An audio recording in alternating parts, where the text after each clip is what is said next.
Well, today I'm going to talk about literature as well as language. And the reason is that two of the most famous works of literature in history, the most sold works of literature in history, The Lord of the Rings, which is also an extremely popular movie, 3 movies in fact, and The Hobbit, which is going to be movie this December. So everyone is waiting for this very much. These books and these movies are some of the most popular works of literature of all time. But what people don't often know is they're also works of linguistics. And so studying them and appreciating them takes an appreciation of linguistic science, which is often not understood to be as interesting as it actually is. So as the director of the Western Linguistics Program and the helper of the Linguistics Club, one of the things that I want to do in this lecture is to show why linguistics is important for literature and in particular for understanding these works of J.R.R. Tolkien. Because J.R.R. Tolkien had a unique method of creating literature. He borrowed all sorts of things from the real world, both past as well as present, ancient, modern, and he created a rich fantasy world that was as believable as the real world, even though you knew it was fantasy from the very beginning. This is a special talent, a special method that he perfected, and a lot of people have followed in his path ever since. The Hobbit was published in the mid-1930s. The Lord of the Rings finally came out in the early 1950s, and since then there have been a lot of other people who have been trying to do the same kind of deep fantasy literature as Tolkien. But maybe they don't know quite how Tolkien did it, and that's what I want to talk about today. I want to talk about the mixture of fantasy, reality, and also the aesthetics of sound. All works of literature, even realistic literature, has elements of fantasy. It has elements of reality that the authors put into it. And it also is a work of art in the art of sound, because otherwise people wouldn't be interested in reading it.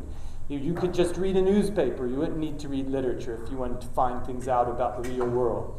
So these factors are involved in all literature. But for Tolkien, there's some special combination of them that I want to discuss. Tolkien was different than almost all modern linguists. All of us modern linguists, Chomsky and others, are interested in language from the communicative approach. What language communicates? That's how we study language. In linguistics, that's the main focus of studying language. Tolkien was completely different. He was interested in language as an art form, the sound of language as an end in itself, and not just the meaning as the end in itself. And this was one of the fundamental characteristics of all of his literary creations. One of the other things we'll be talking about in this lecture as we explore Tolkien's method are 3 very distinct ways of appreciating and understanding literature. And all of these ways are valid. Sometimes they overlap, sometimes they contrast with one another. First of all, when you study any work of literature, you want to try to understand the intentions of the author. And second, you want to look at the real-world context and history in which the work was written. Where did this work come out of in the greater world? And finally, and a lot of times this is forgotten, the reader is also recreating the work when he or she reads it. And that means the reader is, in a sense, the re-author of the work. The appreciation the reader gets out of it means that the reader can get a message out of the work that's different that the author put into it. The reader can apply that message of the work to the modern world in which it's being read, and it's a very different world than the one that it was written in and it was portrayed in. So all these 3 things are very important to understand in the appreciation of Tolkien as well as in the appreciation of literature. When I was a 5th grader and we were studying literature in elementary school, I was so turned off by studying literature. In fact, I got so turned off I became a linguist. That's how serious. And the reason that turned me off was the teacher would always say, what do you think of this short story we just read?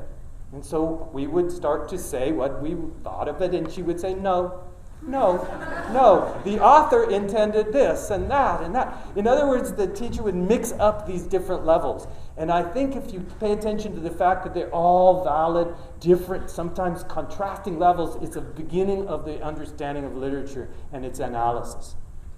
Tolkien wrote The Hobbit and especially The Lord of the Rings during a period of human history that had some of the most awesome and terrifying events in the last 10,000 years of history. We had 2 world wars. We had the fate of human civilization hanging in the balance, and Tolkien was writing The Lord of the Rings when these events were going on. These events had to influence him. They had to give him ideas. And I am going to argue that some of the plot line of The Lord of the Rings and even some of the features of the characters do in fact have echoes in what was going on at the time. But Tolkien himself claimed that there was no allegory in Lord of the Rings.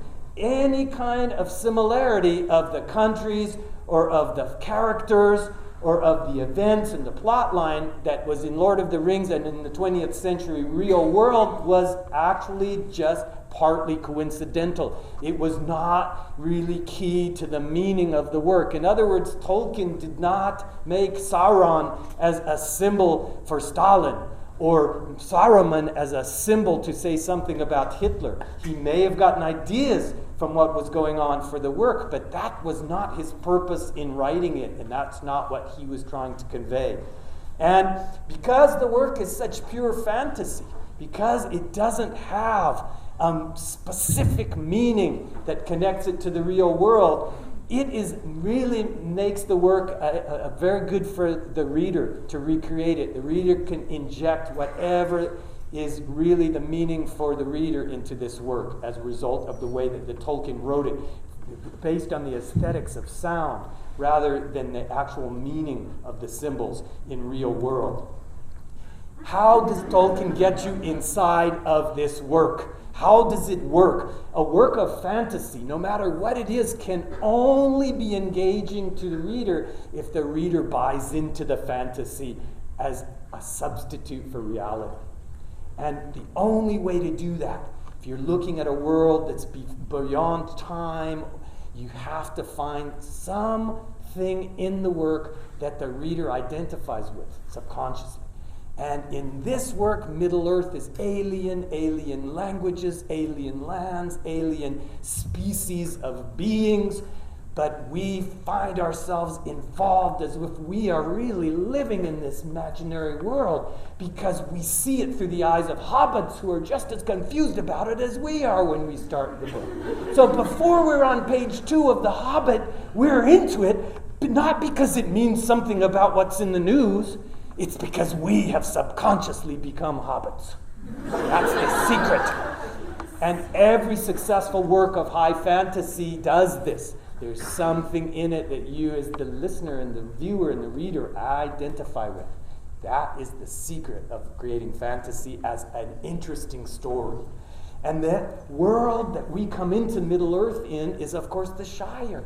And the Shire, in some ways, is very familiar. Even if we are not having as much green thumbs as hobbits, somehow it seems like a cool countryside in England if you're an English speaker. So the Hobbit is the inn, the most familiar somehow part of Middle-earth that gets us to feel like we're inside of the story, even though it's fantasy. And the farther you get from the Shire, the more things become strange. The more the words and the names of the places on the map are not sounding like country English. When you get to Bree, the words sound like, guess what? Welsh. The word Bree in Welsh means hill, in fact. That's not a coincidence. Tolkien is constructing with layers of his words and his language increasing lack of familiarity and strangeness as you go from the Shire out with the hobbits into this adventure. And so what Tolkien does is he harnesses for English speakers the quaint exoticness of the Celtic fringe, the Welsh and the Scottish and the Irish Celtic fringe with their very distinct languages and very distinct pronunciations of place names. This is put around the Shire to make the Shire seem more familiar and what is around it less familiar. And this continues onward because other groups that are part of the West that the Shire belongs to, the Rohirrim of Rohan, the people of Gondor, the ancient lore that is associated with those groups, those are also borrowed from these concentric rings around the Shire in northwestern Europe. They're borrowed from Old English. They're borrowed from Scandinavian. And this makes Tolkien's Middle-earth feel very familiar and real, as if he's plotted it on a map. And this idea of this East, all the hordes coming out of the East, this is something that is also somehow unconsciously familiar with all of the invasions of the Huns and all of these other groups in the history of Europe from the East. This, and in the 20th century, the invasions from Germany, the threat from Russia, all of these things are in the back of our minds. And this makes the storyline seem realistic to us. But Tolkien was not saying anything about real Russia, real Germany, real Scandinavia, or real Wales. And if you pay attention to the way that he mapped things out, you will find that these are just convenient sound symbolic methods to make his fantasy world realistic. They are not real symbols of the real world. Because if you map where Wales is to England, it's all the opposite of where things should be. Going past Bree, southward to Mordor is in the opposite direction of where you would go to get to Russia or to get to parts of Eastern Europe. So the map in the story does not follow the map in reality. The pieces of reality that are borrowed are all mixed up together in this fantasy world to make it realistic, but it's not really a symbol of that real world. So we can ask an important question. Is Tolkien using fantasy to portray reality and get a point across between the lines that he doesn't feel comfortable saying out loud for political repressive reasons? Or is he borrowing lots of reality from the past, from mythology, from the real world events, and just using it conveniently, sound symbolically, to make a very deeply layered, believable fantasy?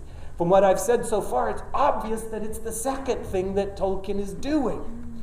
But almost every other writer, basically every classical writer, does exactly the opposite of Tolkien. They're doing the first thing. They're really using fiction and fantasy to talk about reality in symbolic terms. The meaning is what is important in most of these other works, not the sound as the artistry. Let's talk about Russian literature, because who can talk about literature without talking about Russian literature? Almost no one. The great father of Russian literature, Alexander Pushkin, was also the father of Russian encrypted literature. Every fairy tale that Pushkin wrote, every short story that Pushkin wrote with its romantic settings, it was all encoded, encrypted editorials on the world that he lived in repressive Tsarist Russia. And this is the point of what he is writing. So, for instance, in his famous prologue of a very long fairy tale called Ruslan and Lyudmila, he has a cat that is chained to a big oak tree. And this is one of the most famous stanzas in Russian literature. «У лукоморья дуб зеленый, золотая цепь на дубе том, и днем и ночью кот ученый все ходит по цепи кругом. Идет направо, песень заводит, налево сказку говорит». And you might think, boy, this is a fairy tale for sure. There's a cat that talks and sings. It's on a chain. It's on a big oak tree. Wow, this is a fairy tale. It's way more than a fairy tale.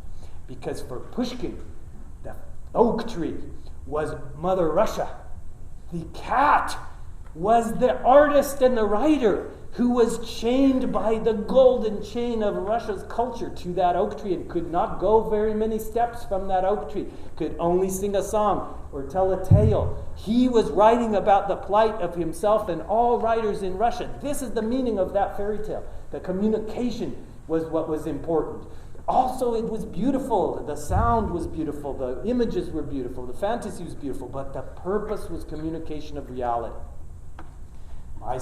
My other favorite writer, Nikolai Gogol, wrote a famous short story called The Nose, in which the nose got away from its owner, who woke up with just an empty spot, a flat spot on his middle of the face, and the nose was parading around as a personage.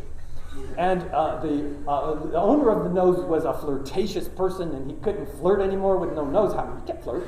So he was found his nose, and the nose was going into a cathedral, and he wanted to go up to claim the nose, but he realized the nose was of a higher rank than he was, and he couldn't really go up to the nose. He felt ashamed, so he couldn't do it. And so many people have written, what does this work mean? What fantasy is in this work, and if there's all kinds of symbols in it. Of course there's symbols, but the reality of it is probably a lot more simple. Gogol himself had a very long nose. He sometimes himself was called the Nose.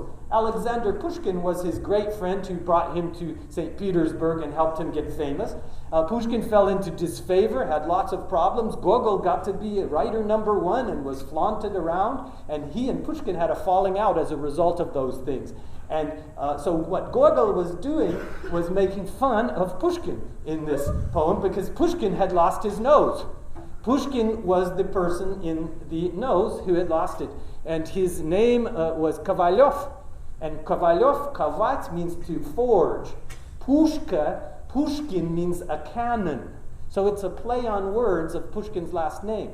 And at the end of the story, the nose somehow magically gets back on Kovalyov's face, and all is wonderful. It's a happy ever after. And at the end of this real life incident, Gogol and Pushkin made up and became friends again. And Gogol was just making fun of this episode in their lives. So once again, he was using what looked like crazy fantasy for a very, very communicative purpose that was almost a joke between the writers. My other favorite writer, Dostoevsky, was also in all of his works talking about deadly serious reality.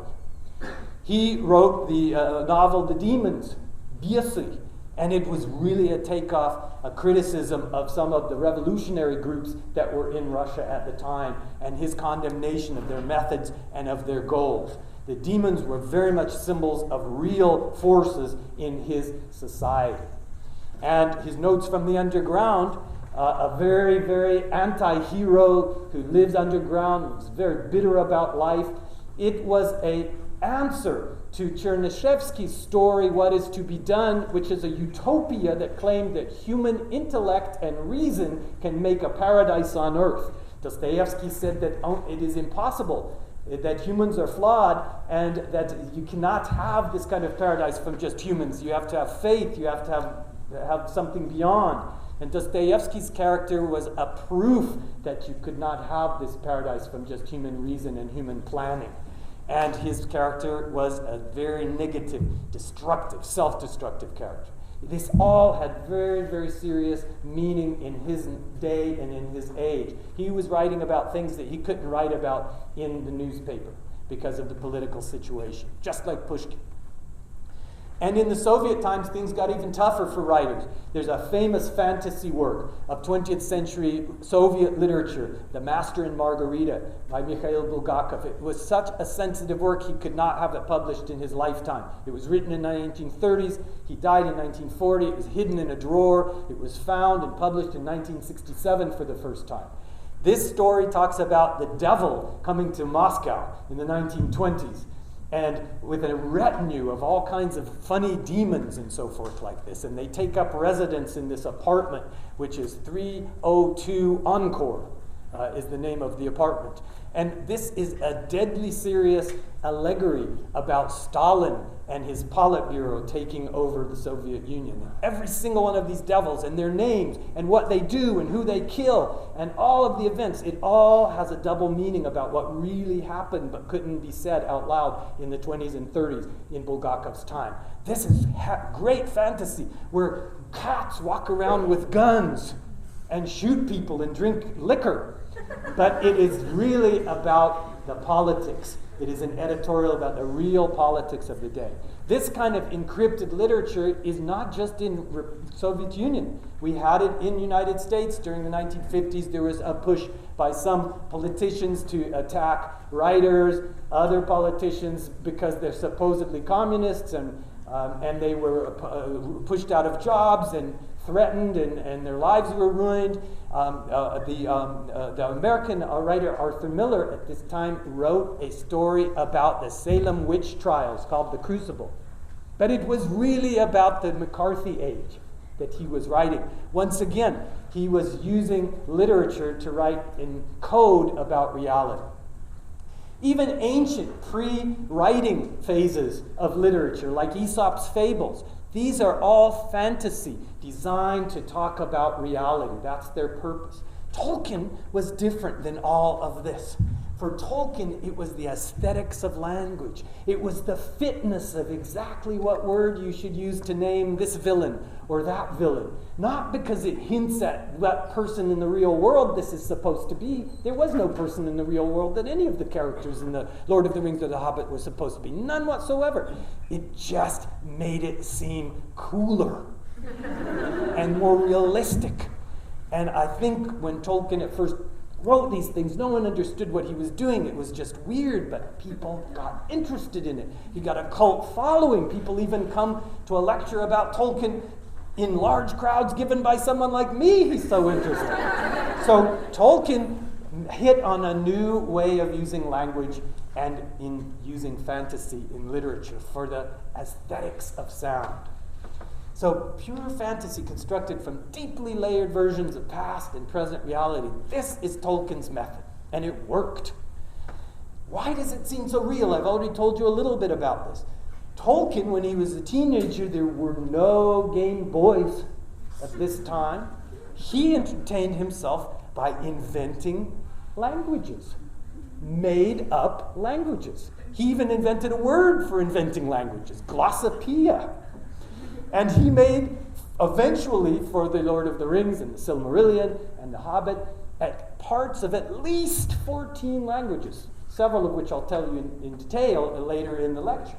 This was something that he did before he had any intention of ever writing any work of literature. The works of literature followed this interest in creating language for the love of the sound of the language, rather than the symbolic, within the actual meaning behind it.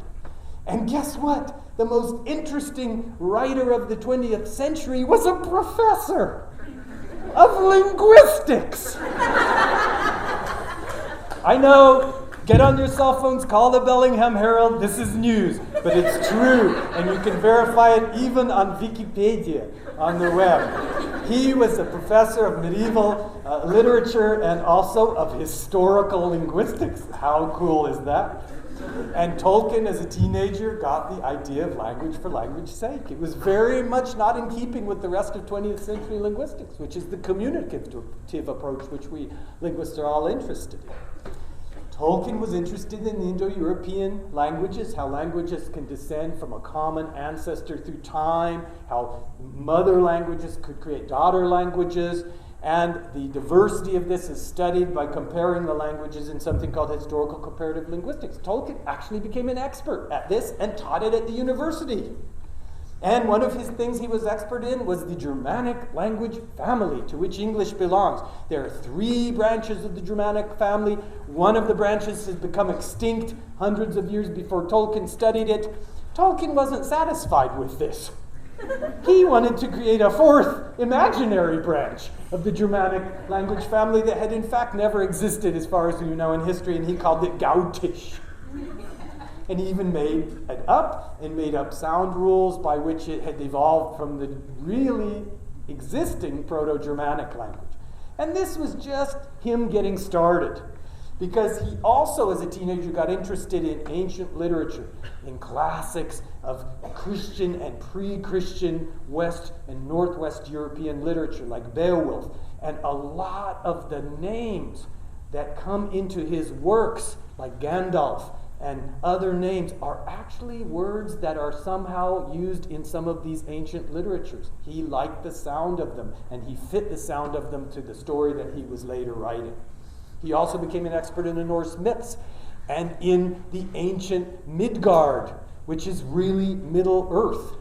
And so this was part of what got him interested, the combination of folklore and language sound symbolism as a teenager was what set him on the path to begin to construct his imaginary Middle Earth. The turning point for him was discovering and falling in love with Finnish and the Finnish epic Kalevala, which is part of northwestern Europe, the Finns, but it's completely different. It's actually historically, this language and this group of people are from Central Asia, completely unrelated to the rest of Europe, and yet it's part of Western Europe. Tolkien became fascinated with this, and it caused him to use it as part of his Western world. It became the basis of his elves and his elvish in its sound symbolism. This linguomythic synthesis, once he added the Finnish in, was beginning to take shape. Quenya, the High Elvish, was based especially on real-world language of Finnish. And in both of these languages, Finnish and Quenya, you have a large number of sounds that you can sing or hum. Those are called sonorants. Okay? And you don't have lots of sounds that are called obstruents, which you can't hum, you can only yell at people using them.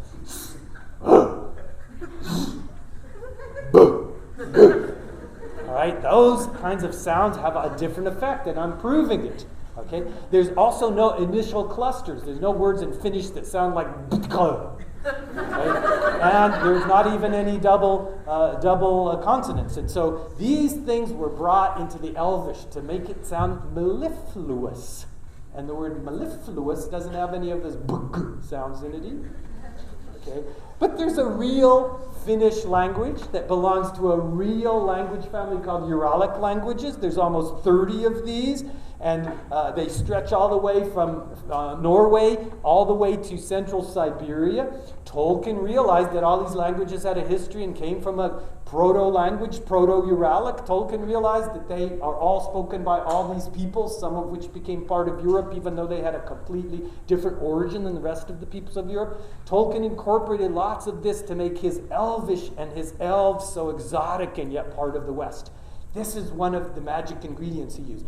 But when he did this, he was not saying anything about the Finnish language. He was not saying anything about Finns or Uralic peoples whatsoever. It was convenient for his linguomythic synthesis and also for his sound symbolic aesthetic. That's why he chose these languages.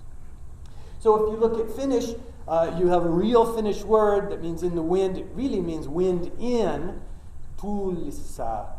And in Quenya Elvish, you have completely different meaningful pieces of the word, which is called morphemes, but it's built on the same principle. You've got the noun, you've got the locational marker that comes after the noun, not before the noun. That's called the postposition.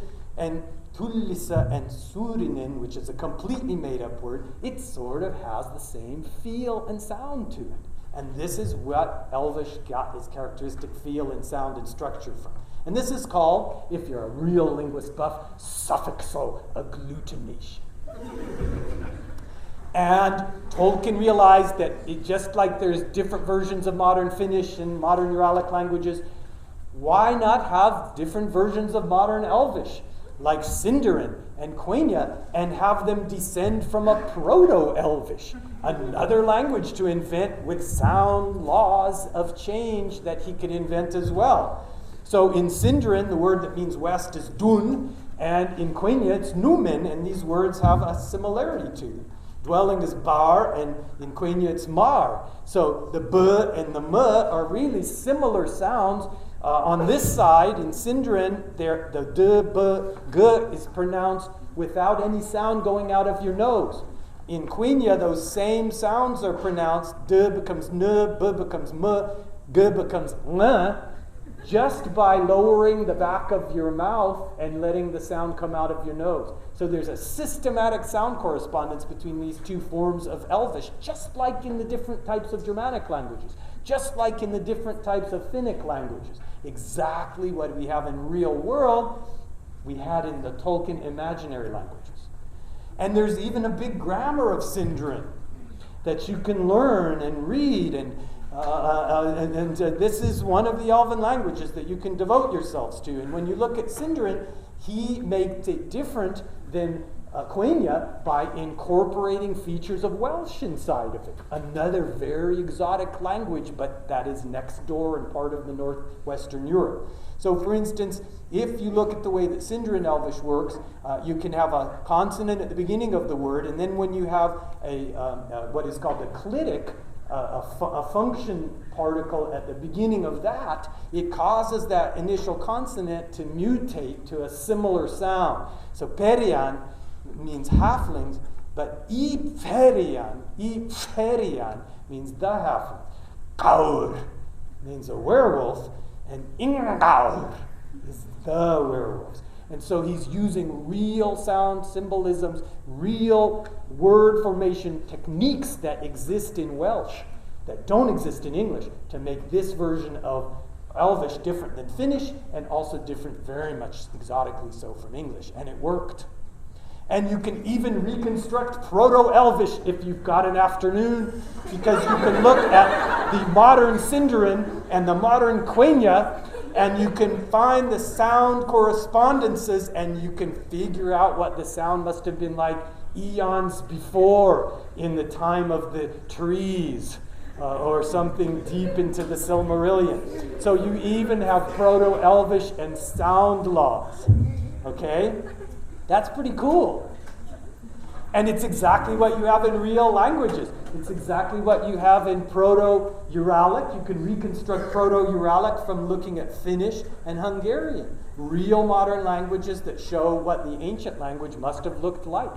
Tolkien was inventing not only artificial languages, but artificial histories of artificial languages and artificial mother languages of artificial languages. As far as I know, no one has ever done that before. There hasn't even been a Proto-Klingon yet made. And if you go at it deeper, you find there's a whole family of Elven languages, just like there's a whole family of Finnic, Finno-Ugric, Uralic languages. And there's a historical diversification of them that is reflected in his literary works. Now, I think some of you are starting to freak out, and you might just want to stick with one single type of this. And my advice is to just study the Syndra, because in Lord of the Rings, all of the happening figures are speaking Syndra. So I think, not to scare you off, just go with the Syndra, and it will get you far at parties.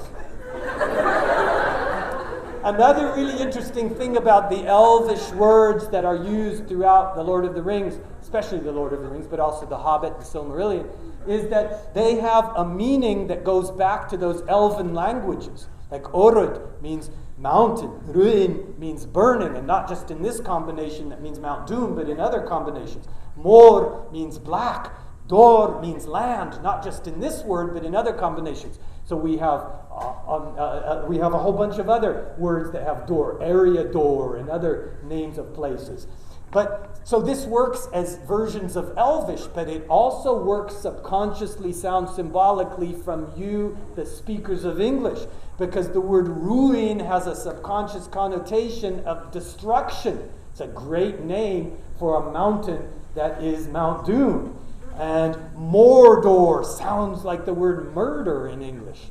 I don't think it's going to have a nice connotation no matter what. You're never going to have a bank named the Bank of Mordor. Give us your money. So Tolkien is not only making these words work in his Elvish and in his historical reconstruction of these languages and language families, he's making them work on the most basic gut level of English native speakers reading and thinking, ugh, that sounds creepy.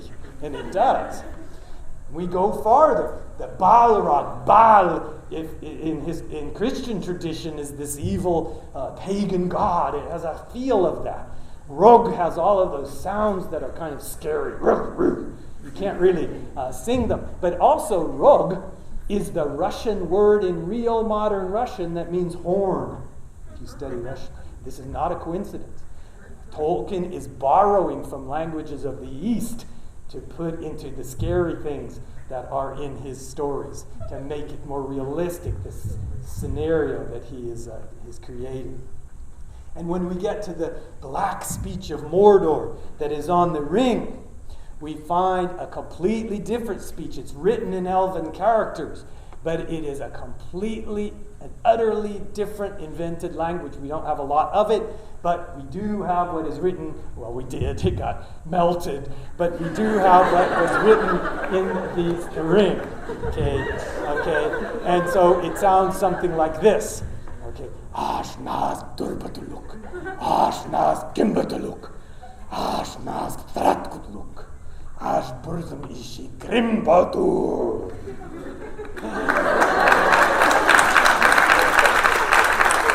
That always happens, I'm sorry. I apologize. But as a linguist, we have to go further and take another look.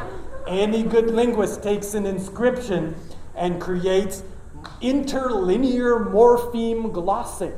In other words, in English you write what each of the meaningful pieces of the foreign language means, and then you have them in grammatical symbols too. And what you can see from the interlinear morpheme glossing as this language is not unlike Finnish in the sense that you've got the basic meaning at the beginning, and then you've got some suffixes at the end. So this is also a type of suffixal agglutination, but the sounds are all raspy, lots of sounds. And it has a completely different effect in the English aesthetic of how words sound or don't sound in English than we do with the Finnish. Okay? And that gives this speech a really scary quality, even if you don't lose electricity in the Council of Elrond when it's uttered. And guess what? It extremely closely mirrors the real phonological and morphological structure of a whole group of real languages, the Turkic and Mongolic languages that are in, guess where? The East, from the place the historical invasions come into Europe from. Turkic languages do have these features, and so does Mongolic, and a whole group that is sometimes called Altaic language. Not Korean and Japanese, they don't have these features. All of these features are there, and they were borrowed and incorporated into what we know of the black speech of Mordor. And it goes pretty interestingly deep. The word that the orcs use for fire, it sounds a lot like the modern, or actually I said it in Mongolian, sorry. Is fire in Mongolian, and it sounds an awful lot like this orc speech, that means fire as well. And I don't think this is a coincidence. Tolkien studied all of these languages. He knew all of these languages, and he borrowed the feel of them. He didn't want to say anything about Turks or Mongols or Finnish people or Welsh people, but he wanted to create a real sound symbolic reality that the English-speaking people would accidentally feel at home in and could identify with. And he succeeded. And it's very interesting that The Lord of the Rings has been translated into dozens of languages. And one of the best ways to learn a foreign language is to read The Hobbit in that language. And then you already know what it is in English, and you just can learn the language that way. It works.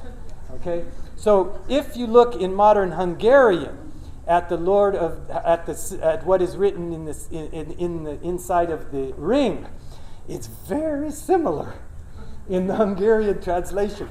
And when you read in Hungarian The Lord of the Rings, all those orc words don't sound so unfamiliar. Because Hungarian is a Uralic language, is heavily influenced by Turkic and other languages. And I'm afraid to read the Hungarian because of the electricity situation. My great grandparents spoke Hungarian. My last name is Hungarian. But I better not do it just in case, because the sound symbolic feel of these languages is going to not quite work in translations. Just like any poetry won't quite be as perfect in a translation as you have it in the native language in which it was written. Let's talk about two more of the many languages that Tolkien created. The dwarves are part of the West. There is a dwarvish language that's kind of kept secret. Not too much of it goes into The Lord of the Rings, but there's enough of it there for us to say something about the origins of it. And what we know about the dwarvish language is exactly parallel what we know about a major language family that is at the root of Western civilization, and that is the Afro-Asiatic language family to which Hebrew and Arabic belong.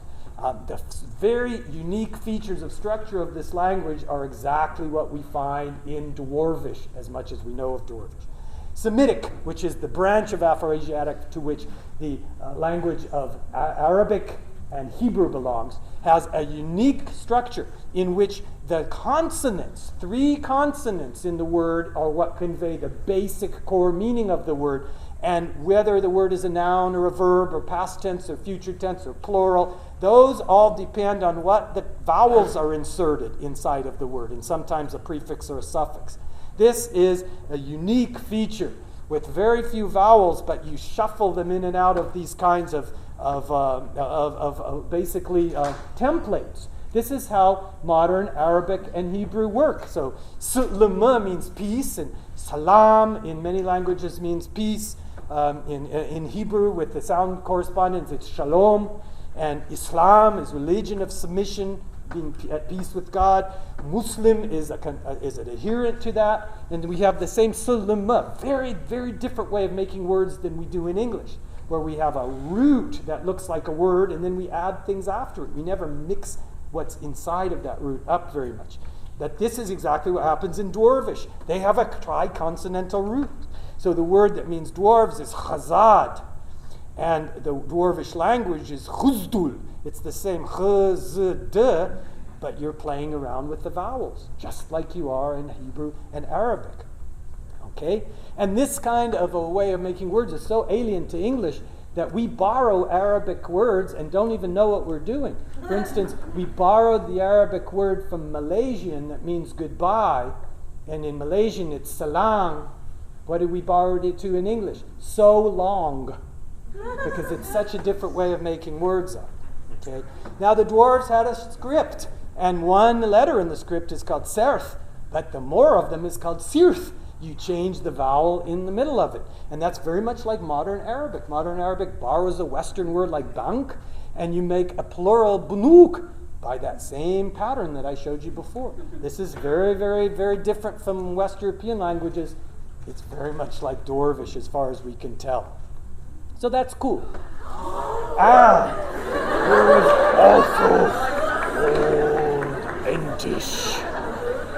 And it takes a very long time to say anything in Old Entish. But I'm starting to run out of time, so I better be quick. I just have sad news for you. Very little was recorded of Old Entish. And there's little I can tell you, except to say that in the real world, many of the world's languages are also disappearing without linguists recording them. Just like Old Entish, they're not going to be known by future generations. And so you should get out in the field like I do in Siberia, without the mosquitoes if possible, and record it yourself. Right? All right, so I gave you a little bit of information about how all the sounds and the words and the place names get into this huge story, and why it makes the story seem like a real world that you've lived in for your whole life and even earlier.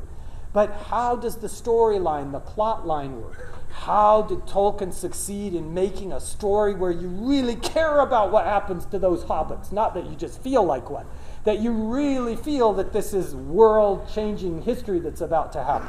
He did this because he lived through the 20th century, and he borrowed ideas from that 20th century that made his work real, even though it was fantasy and was not a symbol of that 20th century.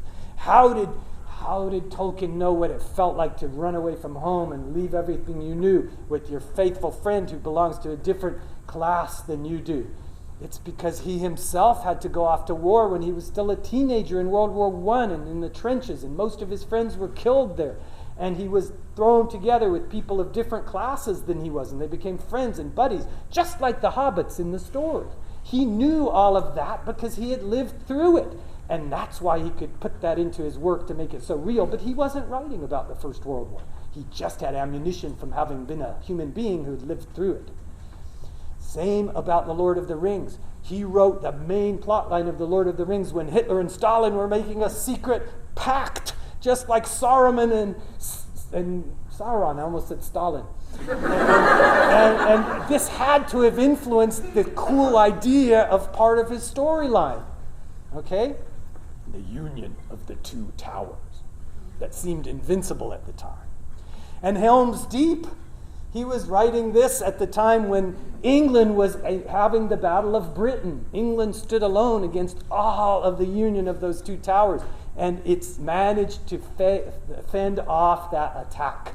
And this had to have given him the idea that made his Battle of Helm's Deep so realistic. But was he really talking about World War II? No, he was not.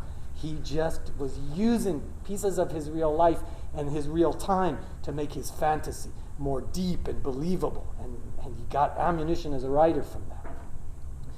So what we have, and moving a little towards the conclusion of what I've been saying today, is that The Lord of the Rings is an amazing work. You could throw The Hobbit in there too, because it's, in a sense, the world's most ancient and far removed from the modern time, and yet the most plausible work of fiction in a certain sense, of you buying into it and feeling like you're really there, feeling like it's real when you know it never was. It's very successful. I would say it's the most successful because of all these layers of languages that he used. It's also one of the first modern 20th century works of fiction, and that is not usually appreciated by people who want to talk about the Silmarillion and ancient times and Middle Earth. How come it's so modern? What did Tolkien do? Tolkien was one of the first writers to really portray accurately the modern problem of addiction. He did that in The Lord of the Rings first and better than anyone else up to that point.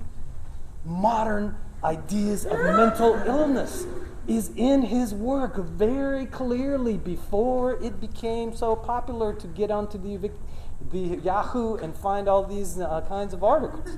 He was portraying this very realistically in a modern way. It is also one of the first, if not really the first, modern work on environmentalism. It goes through his whole work from The Hobbit all the way to the end of The Lord of the Rings. The old world will burn in the fires of industry. Okay? And everything that's green and good in this world will be no more. This is real environmentalism, modernly stated environmentalism. And Tolkien was afraid of the loss of the beautiful world to all of the changes that were happening in his time. He cared about that. That's a modern idea. He put it into his ancient fantasy work. And I think he was one of the most salient people to do this. Maybe people have become environmentalists having read this without even knowing that that happened. So one of the main reasons why this work of fantasy is so much more successful than all other works of fantasy, there's two reasons. The fantasy was constructed with such an artistic and multi-layered use of different pieces of historical and modern reality. That's the first reason. The second reason is it wasn't tied to real communicative function of the symbols having a real meaning. They were things that can touch your heart in any way they want. The ring can be anything you want. It can be any evil that you feel and see in the world yourself. From any direction of the political spectrum, you can put what is really the ring a symbol of. Whether it is secular or religious, you can put that in, and you have the right to do it as the reader, because you could rewrite. When you read the Lord of the Rings, you rewrite it as the reader. And you can do it because it's not tied to any particular meaning. All of these things that subconsciously make this work so rich and so meaningful and so epic, those are not the things that you as the reader are obligated to see in the work. They're only what makes it so sound symbolically realistic. That is amazing. And so the ring is a perfect allegory, because it really doesn't mean anything at all. It is meaning what you, as finishing the work, it means. And in order to understand all of this, you really have to go back to Tolkien the professor.